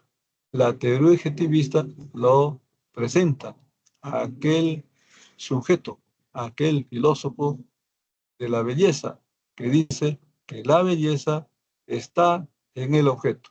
En la subjetivista tendría que decirse algo así, que la belleza está en el sujeto. En la teoría objetivista la teoría del esteta, que dice que la belleza está en el objeto, en la existencia del objeto. ¿Y cómo está? Aquí está mucho más completa la presentación. ¿Y cómo está la belleza en el objeto? La belleza en el objeto, que es aquí, por ejemplo, esta estatua, la estatua de la Venus de Milo. La belleza se encuentra en las cualidades de la forma, la estructura, el color del objeto y no del sujeto. Entonces, esto está de más. La belleza está en las cualidades. La belleza está en la forma, en la estructura y el color del objeto. Pues este objeto tiene estructura, una organización de las partes, tiene un color, ¿no? Color puede ser rosado, blanco, rojo, etcétera, y una forma. La forma son los contornos, ¿no? Del conjunto de la estatua. Todo ello hace la belleza. Ahora, si se dice que todo ello hace la belleza, ahí está presentándose la teoría de Platón, de Aristóteles, que dice que la belleza es la armonía de las partes del objeto que se va a considerar objeto bello, pero que la belleza está en el objeto. Entonces está en las partes. Entonces una parte sería su forma, su contorno, estructura, el conjunto de todas las partes en una determinada unión y en una determinada medida de cada una de sus partes y el color. Entonces eso está en el objeto. Si no hay un objeto con esta estructura, con estos contornos, con este color, ese objeto no sería objeto bello. Pero si está con esos elementos o cualidades, este objeto es el que porta la belleza. Y el que mira, el sujeto que mira este objeto, encuentra la belleza en este objeto. En este otro lado, el sujeto que mira el objeto encuentra que es bello porque el cuadro coincide con la idea de belleza que tiene dentro de su mente. Eso sería la teoría. Entonces aquí es Teodoro Adorno, en este otro lado es Walter Benjamin. Los dos son filósofos estetas marxistas, ¿no? Pero el uno es subjetivista y el otro objetivista. Avanzaremos. Esto ya se había hecho, esto también. Entonces aquí, la relación del arte con la sociedad. Entonces, el arte forma parte de la sociedad que está constituida por sus conjuntos de elementos, ¿no? Bueno, se dice aquí las dinámicas sociales. Los artistas se preocupan por las cuestiones que también les eran interesantes a las sociedades de su época. Bueno, se vincula con los 100 elementos de la sociedad. Entre esos elementos está la pedagogía, que es el arte de enseñar, el arte de hacer aprender a los estudiantes, escuela, colegio, universidad, por decir, ¿no? Y entonces, el arte servirá para ayudar a aprender. Esa sería la pregunta. ¿El arte servirá para ayudar a aprender? ¿El arte ayudará a hacer más fácil el aprendizaje? Bueno, Platón dice que sí. Platón es tal vez uno de los primeros filósofos que va a decir que el arte puede ser de gran ayuda a la educación, porque en la educación, el educando, que es el estudiante, aprende cuando logra poner dentro de su mente los conocimientos. Pero hay conocimientos que se hacen difíciles de poner dentro de la mente. Entonces él dice que se haría fácil hacer que esos conocimientos entren en la mente del sujeto si a ese proceso de poner los conocimientos dentro de la mente se asociara música. Música, por ejemplo, si se tocara la lira, si se tocara la cítara, con cuyas melodías más rápido, como si fuera aceite que aceita los conocimientos y hace que entre fácilmente en la mente. Entonces, expande el ánimo, genera el buen ánimo. Y entonces el arte útil la pedagogía al proceso de aprendizaje y de enseñanza. El arte con su función moral, ¿puede el arte ayudar a la sociedad a comportarse bien?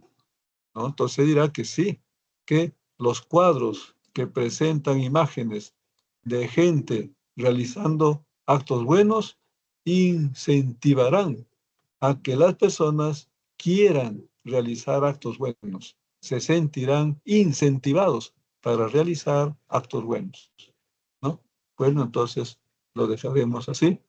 Avanzamos a, bueno, aquí se está citando dos pensadores, Aristóteles y León Tolstoy, ¿no? Aristóteles dirá que entonces los cuadros que enseñen a respetar las buenas costumbres, ¿no? Por ejemplo, de saludar a los mayores cuando se los halle en la calle y el cuadro aparece niños saludando a sus mayores, a alguien que contempla dirá, hay que saludar a los mayores. Y ahí está ya incentivándose un acto bueno. O allí donde se dice, se presenta que hay circunstancias en las que no se debe hablar. Por hablar, entonces, si alguien se abstiene de hablar allí donde la situación invita a hablar, entonces se dirá, no hay que hablar por hablar, porque hablar por hablar puede traer daños graves. Entonces, un cuadro que muestre eso ayudaría a comportarse de esa manera, de manera prudente. Eso es entonces según Aristóteles. Según León Tolstoy, se dirá que las pinturas, que el arte puede ayudar también a desarrollar actos buenos. Y entonces, este estaría asociado, aquí se dice, a la presencia de criterios religiosos, ¿no? Entonces, los criterios religiosos son las ideas que cada religión tiene acerca de qué acto sería un acto bueno. Que si una religión aconseja que hay que realizar determinados actos porque se considera que esos actos buenos, entonces se dirá que, por ejemplo, que ese acto es bueno porque al realizar el acto bueno se está obedeciendo a Dios, ¿no? Entonces, allí el, el arte, en este caso el arte religioso, puede ser pinturas religiosas, etcétera, estarían ayudando a realizar actos morales. Eso es entonces según León Tolstoy, el literato ruso. Luego, la relación del arte como forma de conocimiento. El conocimiento se obtiene en un proceso de análisis, de examinación de una cosa, ¿no? Y al analizar esa cosa, se analiza para conocerlo, pero al lograr un nuevo conocimiento, se puede también obtener placer. Eso es lo que va a decir Kant. Es como que va a decir que el arte en su proceso de desarrollo está vinculado con el proceso de conocimiento, que en el punto en que se logre obtener un nuevo conocimiento, ese nuevo conocimiento ayudará a sentir una complacencia estética, como ver ese acto de conocimiento como una especie de conocimiento bonito, ¿no? Él piensa que hay ese vínculo. Luego Heidegger dirá también que el arte trata de representar una cosa en toda su composición y que para lograrlo tiene que examinarse la cosa a representar en el arte de manera detenida. Es el mismo proceso que sigue el conocimiento, que examina las cosas para luego presentarla en una representación verdadera. Entonces pueden juntar los dos procesos, ¿no? Y termina incentivándose un mayor desarrollo del conocimiento o se llega a alcanzar la verdad. Y él habla de una verdad como verdad en conocimiento en general y la verdad como una verdad estética. Bueno, dejaremos ahí. Y ahora como crítica de la sociedad. Aquí aparece, entre otros, la filosofía de Teodoro Adorno, ¿no? Como está aquí indicado, Teodoro Adorno se cita también al pensador peruano José Carlos Mariátegui en sus 7 ensayos. Entonces, estos van a decir, especialmente o particularmente Teodoro Adorno, va a decir que el arte puede cumplir una función de crítica, de examen de la realidad social que tiene N composición. En esa N composición estará la presencia de los seres humanos en determinado estado de relación. Por ejemplo, unos estarán en la posición de dominadores, otros en la posición de dominados. Unos estarán en la posición de ricos, otros en la posición de pobres. Y que los que están pobres están sufriendo.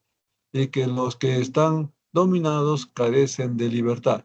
Entonces, han de aparecer con sus respectivas características de la condición en que están en la vida social. El arte entonces puede pintar, la pintura puede presentar al uno dominando, al uno en pleno boato y al otro dominado y en estado de pobreza. Y al mostrar eso, está mostrando, como quien dice, de manera crítica, de manera rigurosa, exhaustiva, que esta realidad social no debería seguir. Hace que el que observa esa pintura piense que debe ser modificada esta relación entre los hombres. Entonces empieza mostrando a la realidad como es en su forma deficiente, defectuosa, el arte e incentiva a una transformación de la sociedad, ¿no? Eso es lo que va a decir este Teodoro Adorno. Mariátegui va a tener idea parecida, ¿no? El arte ayudando a mirar el presente, a tomar conciencia de la realidad social e incentivando una transformación de la realidad de, de este estado inferior hacia un estado superior de existencia. La pintura puede hacer eso. Luego, Ernst Cassirer, que va a señalar en la representación simbólica, dirá que el arte constituye una forma de simbolismo, y esa forma de simbolismo que vincula al hombre con la naturaleza. El arte musical, por ejemplo, se expresa mediante símbolos, ¿no? El arte musical es el arte de presentar melodías bonitas, pero ¿cómo se presentan esas melodías bonitas? Mediante símbolos. Mediante símbolos es mediante las notas musicales, ¿no? Mediante la corchea, la fusa, la semifusa, mediante los instrumentos musicales, mediante los instrumentos que muestran las imágenes en película, por ejemplo, mediante los instrumentos que son portadores de los elementos para hacer las pinturas y los dibujos, ¿no? Entonces allí aparecen los elementos que son símbolos, representaciones de color, de sonido, sonido bonito, menos bonito o súper bonito, por decir. Otto Gadamer este está en el campo de la filosofía hermenéutica, va a decir que uno, mediante la hermenéutica, entra en estado de interpretación de las propiedades de las cosas mediante la interpretación de los significados. Y entonces en el arte hay una música que ha tocado algún pianista, que ha tocado algún guitarrista.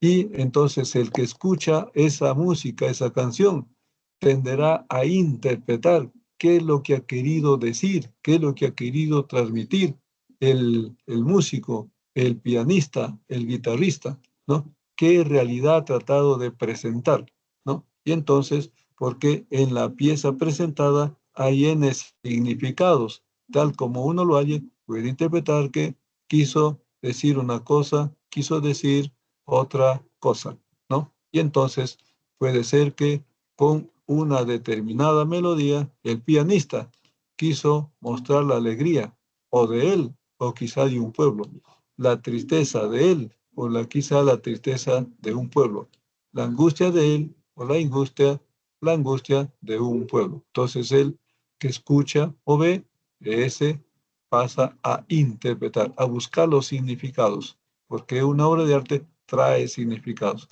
Y finalmente, los códigos culturales, la identidad y el diálogo intercultural. Aquí se dirá que cada sociedad es una especie de una unidad social local que tiene su respectivo código artístico, ¿no? Sus criterios acerca de lo que es artístico, lo que es bonito, etc. Pero como las sociedades están en proceso de entrar en conexión entre sí, entonces encontrarán que su código no es exactamente igual que el código otro. que sus criterios artísticos no son exactamente que los de otro, pero como están en el proceso de interconectarse a nivel más general, entonces en ese proceso entrarán en lo que se llama un intercambio de criterios y establecerán una especie de criterio artístico intercultural.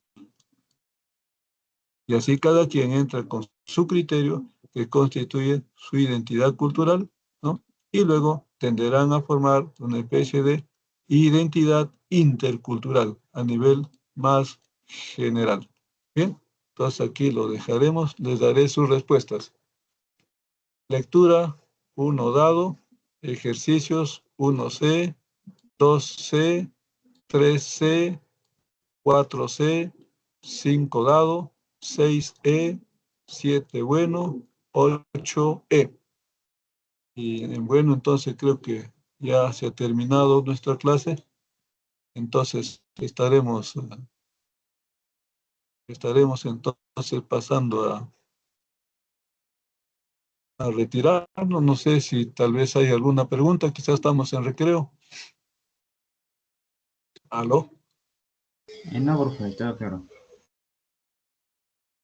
No, no hay preguntita, me dice. No, profe, todo claro. Ah, qué bueno, qué bueno. Bueno, entonces yo soy Aníbal Campos Rodrigo, por si acaso. Ha sido un gusto poder ayudar a mi colega que ha tenido dificultades con su maquinita. Entonces me estoy despidiendo, pues. Muchas gracias. Entonces voy a ir saliendo entonces voy a ir saliendo entonces del aula. Les agradezco nuevamente.